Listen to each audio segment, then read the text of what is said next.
ఉన్నప్పుడల్లా నేనెవరు అందరూ అడుగుతూ ఉంటాడు. సాయంత్రం దాకా తిరుగుతున్నట్టు తిరిగి తర్వాత ఎవడో చెప్తాడు నువ్వే అంటాడు.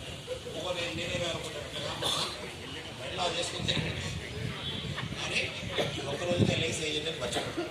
మళ్ళీ వెళ్ళిన తర్వాత మళ్ళీ వెళ్ళగానే సేవరి చక్కగా 100 మంది కనుక క్లైంట్స్ ఉంటే 50 మందిని తెచ్చారు. మంచి మంచి పాలసీలు. నిన్న ఒక ఆయన 200 కోట్ల రూపాయలు ఒక ఏజెంట్ పట్టుకొచ్చాడు అంటే మనంతా ఏమనుకుంటున్నాం టఫ్ టైం నడుస్తుంది అది లేదు 200 కోట్ల ప్రీమియం సమస్యలు కాదు. 200 కోట్ల ప్రీమియం తీసుకొచ్చి నిన్న వేశాడు. అద్భుతంగా అనిపించింది. ప్రోయాక్టివ్గా ఉండాలి. 1 స్టెప్ అహెడ్ ఆఫ్ అదర్స్. మీకు ఇందాక నేను చెప్తున్నా చంద్రమండలం గురించి.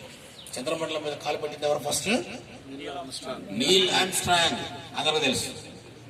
మరి రెండోసారి పెట్టింది ఎవరు? ఆయనే రెండో కాలు పెట్టాడు అనకండి. ఒక ఆయన ఉన్నాడు, ఆయన పేరు మీకు తెలియదు, తెలియాల్సిన అవసరం అంతకంటే లేదు. ఎందుకంటే చెప్పనా, బస్ ఆల్డ్రిన్ రెండో ఆయన.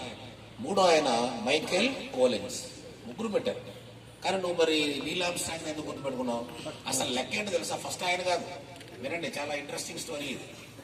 వీళ్ళందరూ 1969 సంవత్సరం జూలై 19వ తారీఖు ఉదయం 4:54 ఫస్ట్ పర్సన్ చరిత్రలో చంద్రుడి మీద కాలు పెట్టాడు. ఎప్పుడు? 1969 సంవత్సరం. అప్పుడు ఎంతమంది పుట్టారు ఇందులో? చేతన్నే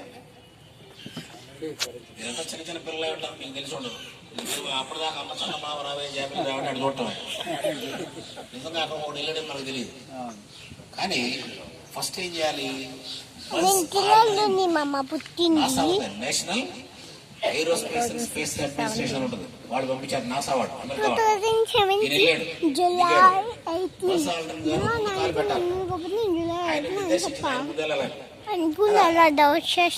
తటస్థాయిస్తున్నాడు. ఊరుగారు దేశం గారి దేశం, గ్రహం గారి గ్రహం.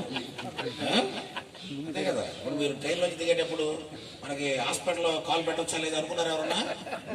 మన దేశమే, మన ట్రైనే, మన ఊరే అని చెప్పి నమ్మకంగా దిగేశారు.